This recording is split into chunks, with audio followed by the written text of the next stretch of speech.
আচ্ছা, আরেকবার আজকে চলে এসেছি মারুতি সুজুকির এসপ্রেসো গাড়িটাকে নিয়ে রিভিউ করার জন্যে। সকালবেলা আজকে ভালো রোদও উঠেছে, ভিটামিন ডিও খাওয়া হয়ে যাবে, তার সাথে সাথে এসপ্রেসো যে এএমটি গাড়িটা আছে সেটারও রিভিউ হয়ে যাবে। তো এএমটি গাড়িটা নিয়ে এসছে দেবব্রত। ও এখানে থাকে না, ভবানীপুরে থাকে না, সুদূর বারাসাত থেকে এসছে গাড়িটাকে রিভিউ করার জন্য এবং আমার সাথে গল্প করার জন্যে, আলাপ করার জন্যে, এবং সাথে কাকিমাকেও এনেছে। তো কাকিমার সাথেও আপনাদেরকে আলাপ করিয়ে দেবো, কিন্তু তার আগে যেটা জানবো এসপ্রেসো গাড়ির সম্পর্কে একটুখানি প্লাস মাইনাস সব কিছুই জানবো এবং নিজেও গাড়িটা চালিয়ে দেখবো যে কীরকম এক্সপিরিয়েন্স আমি ফিল করছি। তার আগে জিজ্ঞেস করবো এই গাড়িটার দাম কীরকম নিয়েছিল? গাড়িটার দাম আমি যখন কিনি তখন পড়েছিল ডিসকাউন্ট দিয়ে 5.5 লাখ মতো। কত সালে কিনেছো এটা? 2020 সালের ডিসেম্বর। কত কিলোমিটার চলেছে এখন? এটা চলেছে প্রায় 46,000, 4.5 বছর মতো হয়েছে। 46,000 কিলোমিটার, মানে 10,000 অন অ্যান অ্যাভারেজ প্রত্যেক বছরে চলে গেছে, মানে খুব একটা খারাপও চলেনি বলা যায়, ভালোই চলেছে গাড়ি। এবং সিটি আর হাইওয়ে মিলিয়ে চলে? সিটি হাইওয়ে মিলিয়ে চলেছে, খুব সিটিতে বেশি চলে, হাইওয়েতে হয়তো বছরে 2 বার এরকম যায়। আচ্ছা, আর এই গাড়িটা 5.5 লাখ টাকা কেনার পর আমি আরও 25,000 টাকা খরচা করেছি বাইরের জন্য। আমি কিছু জিনিস চেঞ্জ করেছি, লাইটটা এর অত ভালো ছিল না। ওকে, লাইটটা বাড়িয়েছি, লাইটের থ্রো ভালো ছিল না। কি লাইট লাগিয়েছো? এটা ওস্ট্রামের লাগিয়েছি 90/100। আচ্ছা, আর হর্নটা চেঞ্জ করেছি। এখনকার দিনে হর্ন বেশি না হলে লোকে শুনতে চায় না। আর হচ্ছে এটার আমি স্পিকার ছিল সামনে দুটো, ওকে, পিছনে স্পিকারের প্রভিশন আছে কিন্তু স্পিকার ছিল না, স্পিকার লাগিয়েছি। আর উপরে আমি স্টিকার লাগিয়েছি, স্টিকার ডুয়াল টোন নয় কিন্তু আমি স্টিকার লাগিয়েছি ডুয়াল টোন করার জন্য। এই স্টিকারটা লাগানোর জন্য কি, মানে এটা কি ডুয়েল টোন একটা ফিল দেওয়ার জন্য স্টিকারটা লাগিয়েছো নাকি এতে হিট কিছু ফিলের জন্য লাগিয়েছি এবং হিটের জন্য লাগিয়েছি, যাতে ছাদটা বেশি যাতে গরম না হয়। হিট তাতে কি কোনো কিছুটা কাজ হয়? কিছুটা কাজ হয়েছে, কিন্তু ডার্ক বলে জিজ্ঞেস করছি আর কি, যে কোনো লাভ হয়েছে কিনা? একটু লাভ হয়েছে, একটু লাভ হয়েছে। আচ্ছা, তো এটা ক বছর হয়েছে লাগিয়েছো? ওই একই সঙ্গে, ওই 2020-তে, আমি 2021 জানুয়ারিতে লাগিয়েছি, মানে 4 বছর মোটামুটি হয়ে গেছে। 4 বছর হয়ে গেছে। আর আমি ওই ম্যাট যেগুলো থাকে, ম্যাট রোডভাইজার লাগিয়েছিলাম, কিন্তু আমি ওই ফ্লোর ম্যাটিং করতে বারণ করেছিল, বলছে যে ওটা করবেন না, কারণ ওটা করলে গাড়ি যখন গরম হয়, আর যেটা কোম্পানি দেয় ওটা ম্যাটিং করলে ওইটা গরমে ভেপারটা জমে নষ্ট হয়ে যায়। ওকে, ওই জন্য করতে বারণ করেছিল। নর্মাল যে ম্যাট আছে ওই ম্যাটটাই লাগানো আছে, ওই যেটা তুলোর মতো যেটা থাকে সাধারণত। ওকে, আর কিছু এইতেই আমার যা খরচা হয়েছে। না, তার উপর রাবারের ম্যাট লাগিয়েছিল? না, শুধু ওই রাবারে এমনি প্লেন ম্যাট, এমনি প্লেন ম্যাটটা যেটা আছে ওইটাই লাগানো আছে, আর কিছু লাগানো নেই। এই কিছু খরচা। তো মাডফ্ল্যাপ তো লাগানো আছে, ওটা কি কোম্পানি থেকে লাগিয়েছে? না, ওটা আমি নিই, কোম্পানি থেকে আমার শুধু গাড়ি আর কিছু নিয়েছে। এই সব সামনে এই গ্রিলগুলো এগুলো সব নেওয়া বাইরে থেকে। আচ্ছা, বাইরে থেকে, কোম্পানি থেকে কিছু নিইনি। ইভেন আমি এক্সটেন্ডেড ওয়ারেন্টিও নিইনি। ওকে, 2 বছর এটা 3 বছর সেটাই চলছে, গাড়ি চলে যাচ্ছে, অসুবিধা হচ্ছে না, আর কিছু নেই। মানে ওয়ারেন্টি শেষ হয়ে গেছে, গাড়ি শেষ হয়ে গেছে, আমি এক্সটেন্ডও করাইনি, কারণ আমি দরকার হচ্ছে না। মাইলেজ কিরকম দিচ্ছে এটা? সিটি মাইলেজ আমি পাচ্ছি 14 থেকে 14.5, আর শহরের বাইরে গেলে 22 থেকে 23। তার মানে এটার ক্লেম মাইলেজ হচ্ছে 25 কিলোমিটার পার লিটারের মতো। সেই অনুযায়ী শহরে, মানে শহর তো নয়, শহর তো পাবেও না, ভিড় ট্রাফিক বলছিলে, ভিড় ট্রাফিক, হ্যাঁ, তো ওখানে পাওয়া মুশকিল আছে। কিন্তু বাইরে তো তুমি ঠিকঠাকই? বাইরে ঠিকঠাক, বাইরে আমি যে কবার গেছি, আমরা 2 জন গেছি আর লাগেজ, মানে সেই হিসাবে 23 পেয়েছি, 22 থেকে 23 পেয়েছি। 22 থেকে 23 পেয়েছো, ঠিকঠাক। আর কোথায় কোথায় গেছো এই গাড়ি নিয়ে? আমি প্রথম ট্যুর করেছি থেকে কলকাতা থেকে পুরী, সেটা হচ্ছে 2022 সালে, 2023 সালে। মানে অনেকদিন বাদে তুমি লং ড্রাইভে বেরিয়েছো? লং ড্রাইভ, আমার বাবা মারা গেছিলেন 22 তো ওই বছর কোনো ট্যুর করতে পারিনি। ওকে। আর দীঘা তো আগেই অনেকবার গেছি, দীঘাটা ধরছি না, কাছাকাছি হয়ে গেছে এখন। লং ট্যুর প্রথম পুরী, তারপরে আমি এটা নিয়ে গেছি 2024 সালে, না 2023 সালেরই আমি ডিসেম্বর মাসে গেছি আবার বেনারস, লখনউ, জিম করবেট, ভীমতাল। আবার সেখান থেকে ব্যাক করেছি। অনেকটা ট্যুর হয়েছিল। সেখানে আমি হাই স্পিড 121 কিলোমিটার স্পিড, বাহ, হাই স্পিড, কিন্তু গাড়িতে কোনো প্রবলেম নেই, মানে স্মুথ চলেছে, কোনো গিভিং এর প্রবলেম নেই, মানে আউট অফ কন্ট্রোল কোনোদিনই মনে হয়নি। আর এবছর গেছিলাম কুম্ভ মেলা, বেনারস, এলাহাবাদ। আচ্ছা, এই 3টে ট্যুর বড় বড়, আর কোনো ট্যুর আমি করি। মানে এত স্পিডে তুলেছো, গাড়িতে কোনো সমস্যা হয় না? কোনো সমস্যা হয় না, ভয়ও লাগেনি যে গাড়ি আউট অফ কন্ট্রোল হয়ে যাচ্ছে, সেরকম মনে হয়নি। গাড়ির এটা কি মডেল? গাড়ির টপ মডেল? এটা top model, AMT top model. AMT top model, automatic আছে। এটার আগে যে মডেলটা, সেটা ডিফারেন্স ছিল একটা এয়ারব্যাগ, আর এটাতে 2টো এয়ারব্যাগ। ওকে।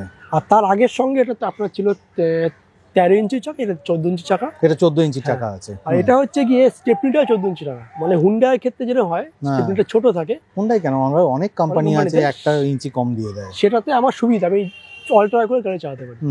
14 ইঞ্চি চাকা, আর এটা স্টিল রিম। আমি এলাকায় নিইনি, কারণ আমার স্টিল রিমই অ্যালয় নিই না, আমি বলছি এএমটি তে কি অ্যালয় দেয়? চাইলে দেবে, মানে প্যাকেজের সঙ্গে আসে, আপনাকে আলাদা করে করতে হবে। ওকে, ওটা চেঞ্জ করে দেবে, এটা নিয়ে নেবে, ওটা দিয়ে দেবে, এটার জন্য হয়তো কিছু অফ করে দিল। এই গাড়ি যখন কিনতে গিয়েছিলে তখন কোন কোন গাড়ি দেখেছিলে? দেখেছিলাম হচ্ছে দুটো গাড়ি এর সঙ্গে দেখেছিলাম, একটা হচ্ছে গিয়ে কুইক ক্লাইম্বার 1.0 আর ডাস্টনের রেডিগো। ছোট গাড়ি। এই তা আমার বন্ধু ছিলেন শুভ্রনীল বসু, ও সাজেস্ট করলো যে এটা, ও অনেক গাড়ি, ও এখন মনে 15 নম্বর গাড়ি চালাচ্ছে, 14-15 নম্বর। ওকে নিয়ে গেছিলাম, ও বলো তুই এটা নেই, এটা তুই চালিয়ে মজা পাবি, আর ভালো গাড়ি, ইঞ্জিনে ভালো আছে। ও চালিয়ে দেখলো, ওর সঙ্গে আমিও ছিলাম, ওর কথায় নিয়ে দেখেছি খুব ভালো, ঠিকঠাক, মানে আমার যা চেয়েছি তাই পেয়েছি। আচ্ছা, আমার বাজেট ছিল 6 লাখের মতো, সেই ক্ষেত্রে এই বাজেটে এই গাড়ি যথেষ্ট ভালো। কি পেয়েছিলে বা কি চেয়েছিলে? চেয়েছিলাম একটা ছোট গাড়ি হবে, এটা আমি শহর এবং বাইরে সব জায়গায় নিয়ে যেতে পারবো, মানে আমার গ্যারেজটাও ছোট। আচ্ছা, গ্যারেজটা ছোট, সেখানে আমার এই গাড়িটাই ঠিকঠাক স্ট্যান্ডার্ড। বড় গাড়ি হলে খুব মুশকিল হয়ে যাবে। গ্যারেজ একটা ক্রাইটেরিয়া তো ছিলই কেনার জন্য, গাড়ির থেকে গ্যারেজের দাম বেশি। হ্যাঁ, গ্যারেজ অ্যাভেলেবিলিটি খুব কম। হ্যাঁ, সুতরাং গ্যারেজ টেস্ট আগে করাতে হবে যে গাড়িটা ঢুকছে কিনা। হ্যাঁ, একদম। ইনফ্যাক্ট আমাদের পাড়াতেও একজন গাড়ি কিনেছে, এখন গ্যারেজ খুঁজে পাচ্ছে না, কারণ তার গ্যারেজটা ঢুকছে না। আর কি পেয়েছো? এটা বনেট দেখা যায়, চালাতে সুবিধা হয়, গাড়িটা উঁচু আছে, গ্রাউন্ড ক্লিয়ারেন্স ভালো।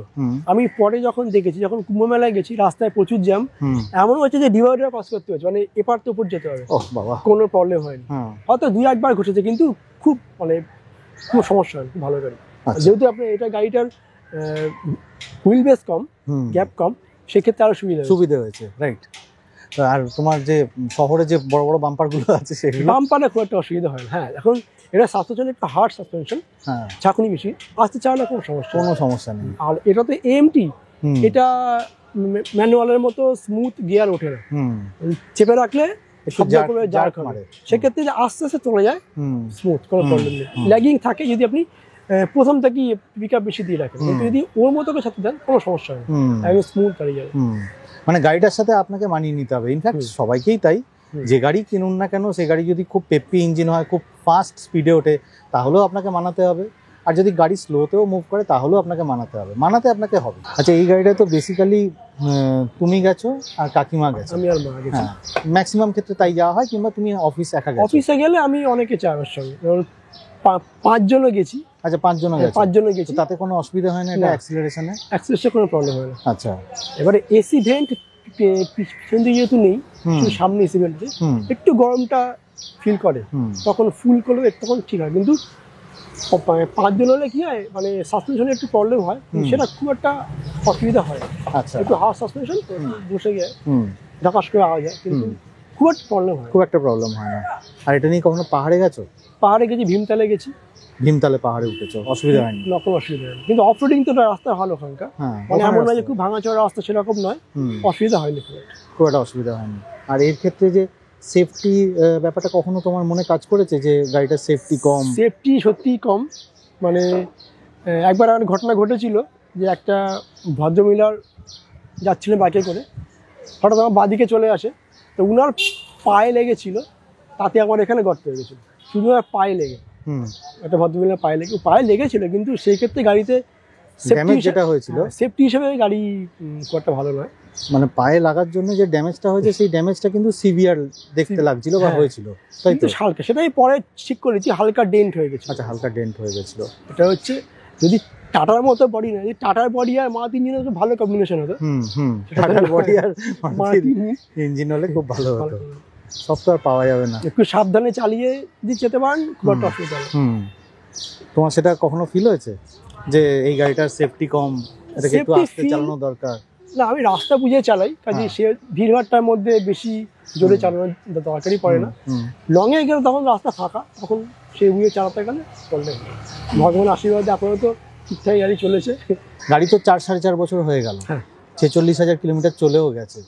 তো গাড়ির সার্ভিসিং যখন করাতে গেছো, কিরকম সার্ভিসিং এক্সপিরিয়েন্স? খুবই ভালো। আমি আসলে বাসাতেই একটু দূরে মধ্যমগ্রামে সার্ভিস সেন্টার আছে, ওখানেই করাই। ধরুন আমি বললাম যে আমার লাগবে, আমাকে বলে এটা করার কোনো প্রয়োজন নেই, নেক্সট টাইম করাবেন।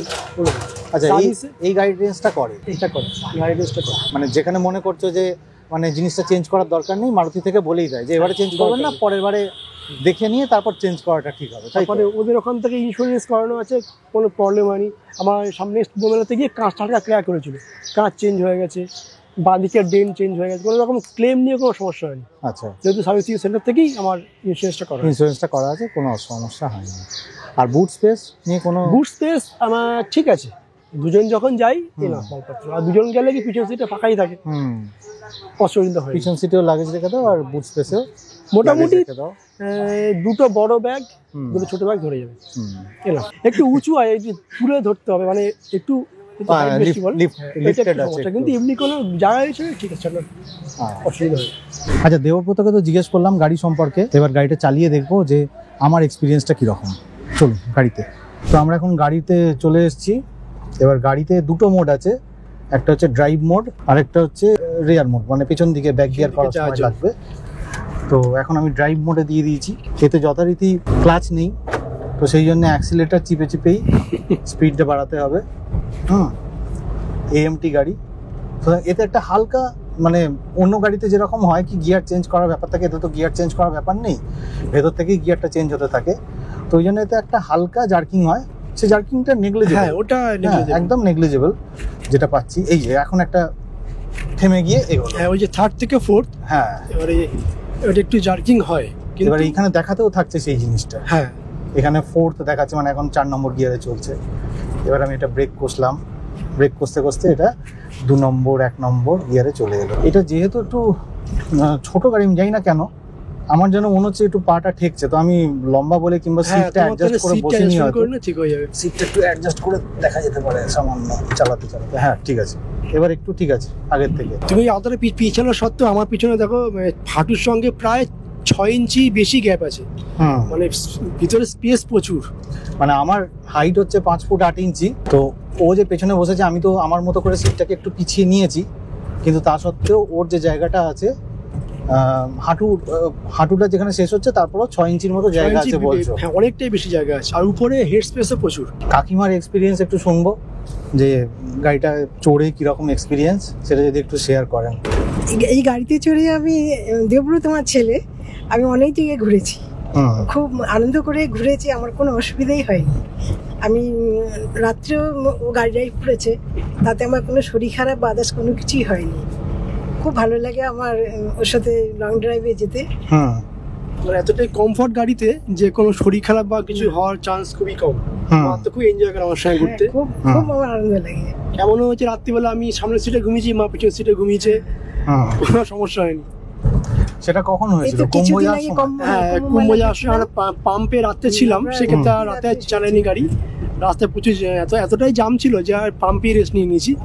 কোনো শরীর খারাপও করেনি, বাড়ি এসে কোনো শরীর খারাপ করেনি।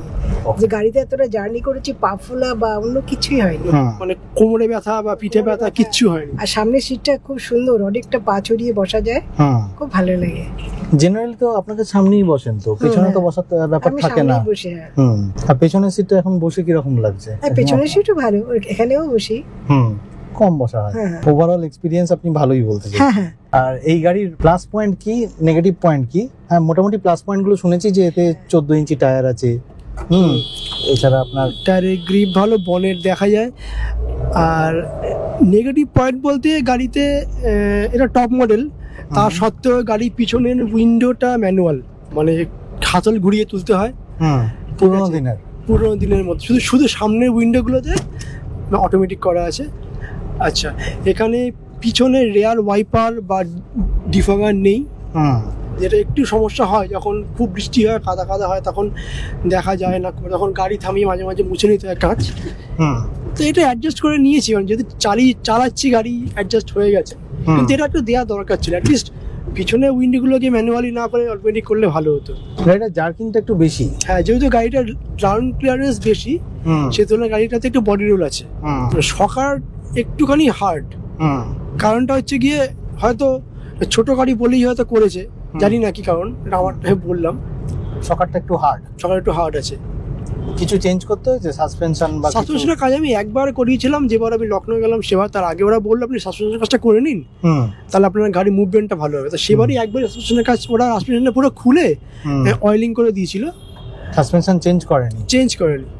আর সামনেরটা তো চেঞ্জ করা যায়, পিছনেরটা আপনাকে রিপ্লেসই করতে হবে, পিছনেরটাকে রিপেয়ার করা যায় না।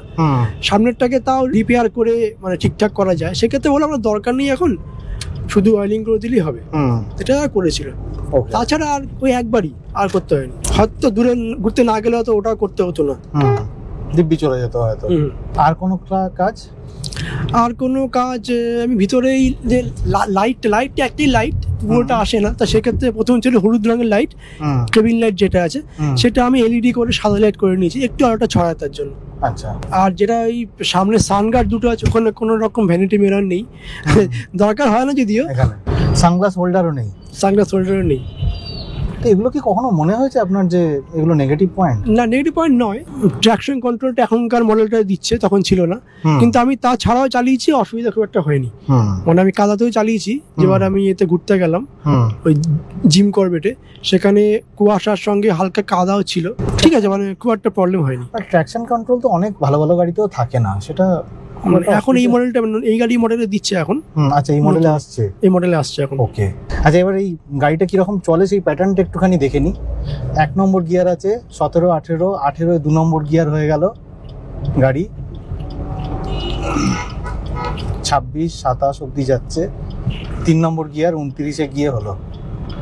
অটোমেটিক্যালি চেঞ্জ হচ্ছে, আমাকে কিছু করতে হচ্ছে না। তবে হ্যাঁ, এর একটা ট্রিপটনিক মোডও আছে যেটা দিয়ে আপনি গিয়ার চেঞ্জ করতে পারেন, কিন্তু আমি এখন অটোমেটেড ম্যানুয়াল ট্রান্সমিশনে কিভাবে বিহেভিয়ার সেই প্যাটার্নটা আমি একবার দেখিয়ে দিই। আচ্ছা, এখন তো মোটামুটি জ্যাম রাস্তার মধ্যে দিয়েই যাচ্ছি, কারণ শরৎ বোস রোড, দুপুর হয়ে গেছে, একটু গাড়ির ইন্টেন্সিটি বেড়েছে, কিন্তু তা সত্ত্বেও এটা কমফোর্টেবল, কারণ আমাকে তো ক্লাচ ইউজ করতে হচ্ছে না, সুতরাং ক্লাচের কোনো ব্যাপারই নেই, আইদার ব্রেক আর অ্যাক্সিলারেটর, এইভাবেই গাড়ি চালাতে হচ্ছে। তো অটোমেটেড ট্রান্সমিশনে এটা যেমন সুবিধে, আমার ক্ষেত্রে বেশ অসুবিধে, কারণ ক্লাচের ইউজ নেই, অত এনগেজমেন্টও নেই, সত্যি কথা বলতে। পাটা একটুখানি উঠে যাবে, উঠে যাচ্ছে, অস্বস্তি হবে, পাটা একটু করে উঠছে মাঝে মাঝে। জাম রাস্তায় খুবই সুবিধা। এটা ভেবে আমার একটাই অবাক লাগছে যে এই গাড়িটা ধরুন আমি চালালাম, তো অটোমেটেড ম্যানুয়াল ট্রান্সমিশন, এবার বিকেলবেলা আমার গাড়িটা বার করব, তখনও যদি ভাবি যে আমার অটোমেটেড ম্যানুয়াল ট্রান্সমিশন চলছে, তখন যদি ক্লাচে পাচে পা না দিই, শুধুমাত্র গিয়ার মানে ওই ব্রেকটা টিপে ফেলি, তাহলে তো মুশকিল হবে ভাই। কিন্তু বিহেভিয়ার ভালো গাড়িটার, সত্যি মানে যে চলার প্যাটার্নটা সেটা ভালো। আদার দেন দ্যাট, ওই এএমটি থাকার জন্য যে জিনিসটা হচ্ছে যে একটা সময় গিয়ে একটু পজ মারছে, পজ মেরে তারপর আবার অ্যাক্সিলারেশন নিচ্ছে, সেই জিনিসটা রয়েছে এর মধ্যে। ওইটা অ্যাকচুয়ালি এটা আপনার অটোমেটিক বলছে, কিন্তু এটা তো এএমটি, মানে ভিতরে ম্যানুয়ালি গাড়ি আছে, শুধু ক্লাচটাকে অটোমেটিক করে যেটা চিপ বসিয়ে, হ্যাঁ ক্লাচ আছে এর মধ্যে, হ্যাঁ ক্লাচ আছে, ওর চিপ বসানো, ক্লাচের কাজটাও করে দিচ্ছে, সেই জন্য ও তো বুঝতে পারে না যে কখন ক্লাচ চেঞ্জ করতে হবে, তখন ও জার্কিংটা দেয় যে অ্যাক্সিলারেটর দিচ্ছি, এবারে হুশ করে যাচ্ছি, স্পিড বাড়ছে, তখন বলে হ্যাঁ আমাকে চেঞ্জ, তখন ও চেঞ্জ করে, হ্যাঁ তখন ও রিয়েলাইজ করে। যদি এটা ডিসিটি বা সিবিটি হতো তাহলে জার্কটা থাকতো না, সেক্ষেত্রে এটা মেনটেন্যান্সটা অনেকটাই কম না, মানে যেহেতু এএমটি গাড়ি মেনটেন্যান্স খুবই কম। হ্যাঁ, মেনটেন্যান্সটা কম। এই গাড়ির অ্যাডভান্টেজ একটা আছে, সেটা হচ্ছে গাড়িটা হচ্ছে ইজি টু ড্রাইভ, যেহেতু গাড়িটা ছোট, কমান্ডিং পজিশনে থেকে আপনি ইজিলি কন্ট্রোল করতে পারছেন, সেটাও একটা পজিটিভ পয়েন্ট। গাড়িটা স্টিয়ারিংটা ফুল পাস এক হাতেই চালাতে পারে, এক আঙুলে চালানো যায়, যেতে পারে। এটা কি সাউন্ড মানে হর্নটা চেঞ্জ হয়েছে? হ্যাঁ, এটা কাঁচ বন্ধ বলে বুঝতে পারছি না, বাইরে কাঁচ খোলা থাকলে আরো বেশি সাউন্ড, যেটা আমার দরকার। মোটামুটি বাসও দাঁড়িয়ে গেল। আচ্ছা, এইবার আমি গাড়িটাকে ট্রিপটনিক মোডে করে নিয়েছি, তো এখন 1-এ চলছে। এবার গাড়িটাকে যদি আমি বাড়াতে চাই স্পিড, এখন 1 নম্বর গিয়ারেই চলবে, যাই স্পিড তুলি না কেন। এবার 2-এ উঠে গেল, 3-এ উঠলো, ম্যানুয়াল ট্রান্সমিশনের মতোই কাজ করছে, শুধু ক্লাচ চিপতে হচ্ছে না। হ্যাঁ, শুধু ক্লাচটা চিপতে হচ্ছে না। 2 নম্বর গিয়ারে চলে এসছে, কারণ আমি স্পিডটা যেহেতু কমিয়ে দিয়েছি, তাই এটা 2 নম্বর গিয়ারে চলে এসছে। এখন 2 নম্বর গিয়ারেই চলবে যতক্ষণ না আমি এটা 3 নম্বর গিয়ারে করব। আচ্ছা, এবার 2 নম্বর গিয়ার, এখান থেকে আমি 3 নম্বর গিয়ার, 4 নম্বর গিয়ার, 4 নম্বর গিয়ারে চলে আসছে। এবার ব্রেক যেই কষলাম, এটাও 2 নম্বর গিয়ারে নিয়ে নিল। পাহাড় থেকে নামার সময় কি স্পিডটা যদি হট করে বেড়েও যায়, ও কিন্তু ফার্স্ট গিয়ার থাকলে ফার্স্ট গিয়ারই থাকবে, ট্রিপটনিক মোডে। হ্যাঁ, ওটা ওই মোডে রেখে দেয়, ওটা ফর সিকিউরিটি পারপাসে দিয়েছে, যাতে স্পিড না পেলে গিয়ার চেঞ্জও করবে না, ফলে ওই ইঞ্জিন ব্রেকিংটা কিছুটা পাওয়া যায়, কাজ করে। হ্যাঁ সেটা আচ্ছা, তুমি অটোমেটিকে রেখে কখনো পাহাড়ে চালিয়েছো নিচের দিকে? হ্যাঁ অটোমেটিক রেখে চালিয়েছি আমি, ম্যানুয়াল করতে খুব একটা দরকার হয়নি। তখন অসুবিধা হয়নি? না খুব একটা অসুবিধা হয়নি, যেহেতু স্পিডটা বেড়ে যাচ্ছে, ইঞ্জিন ব্রেকিং তো হচ্ছে না। না খুব একটা অসুবিধা হয়নি, তখন হালকা করে ব্রেক মেরে তখন করে নিতে হয়েছে। কিন্তু আমি এমনও চালিয়েছি জিপনি মোড ছাড়া নর্মালি অটোমেটিক মোডে উঠেছি নেমেছি, কোনো প্রবলেম নেই। ওকে, মানে গাড়ি কন্ট্রোলের বারে মনে হচ্ছে গাড়ি ব্রেক করবে সেরকম কিছু মনে হয়নি। আমার কেন জানি না এই ট্রিপটনিক মোডটা বেশি কমফোর্টেবল লাগছে। কেন তুমি গিয়ার ইউজ করো তাই? হ্যাঁ এই দেখো 2 নম্বর করলাম, 2 নম্বরে চলছে, 3 নম্বরে করলাম, আবার যে ব্রেক কষলাম এটা 2 নম্বরে চলে আসছে। এটা তো বলে দিই, আমি জিজ্ঞেস করেছিলাম সার্ভিস সেন্টারে যেরকম আমি অটোমেটিক্যালি কি ম্যানুয়ালি কি চালালে কি সমস্যা হবে, বারবার চেঞ্জ করা দরকার? বলে না কোনো সমস্যা নেই, কোম্পানি দিয়েছে ব্যবহার করার জন্য, কোনো প্রবলেম নেই, ট্রিপটনিক মোডেও গাড়ি চালাতে পারেন। অনেকে বলতো যে না টাইমার বেল্ট নষ্ট হয়ে যাবে বা কিছু হবে, টাইমিং বেল্ট সেরকম কিছু হয়নি। মানে আমার যখন এটা অটোমেটিক মোডে আছে, ধরো 3 নম্বর গিয়ারে চালাচ্ছি, তখন ধরো 35 স্পিড আছে, তখন আমি এটাকে ম্যানুয়ালে দিলাম, তখন ওটা 3 নম্বর গিয়ারেই থাকবে, 35এই চলবে একদম। কিন্তু ধরো আমি ট্রিপটনিক মোডে চলছি, 3 নম্বর গিয়ারে 60 স্পিডে চলছি, যখন আমি এটাকে 60 তুলে দেবে না এখানে, না 3 নম্বর গিয়ারে ট্রিপটনিক মোডে এখানে দেবে না, ধরো 45 শব্দ হবে, ওকে স্পিডে তুলতে দেবে না, স্পিড 40 না হলে তুলতে দেবেই না। ও এখানে আটকে দেবে? হ্যাঁ আচ্ছা, গিয়ার চেঞ্জ করতেই হবে, এটা মেবি হয়তো কোনো সিকিউরিটি পারপাসে দিয়েছে। আচ্ছা, তার মানে ট্রিপটনিক মোডে এই একটা ধরাকাট বা বাধা আছে যে একটা সার্টেন স্পিডের পরে ট্রিপটনিক মোডে স্পিড ওঠে না, গিয়ার তুলতেই হবে। হ্যাঁ গিয়ার তুলতেই হবে। ওকে ওকে। আর সেই জন্যই যখন আমি ট্রিপটনিক মোড থেকে অটোমেটিকে দিয়ে দিচ্ছি তখন ওটা 3 নম্বর গিয়ারটা 3 নম্বরই রেখে দিচ্ছে, কারণ ও তো স্পিডটাকে রেগুলেট করে রেখেছে। একদম, এইটাই তো কনসেপশনটা, এটাই কনসেপশন। তো যাই হোক, আজকের ভিডিওতে এটুকুনি বলার ছিল। ভিডিওটা যদি ভালো লাগে তাহলে লাইক, শেয়ার আর কমেন্ট করে জানাবেন ভিডিওটা কেমন লাগলো, আর অবশ্যই সাবস্ক্রাইব করে নেবেন আমার চ্যানেলটা।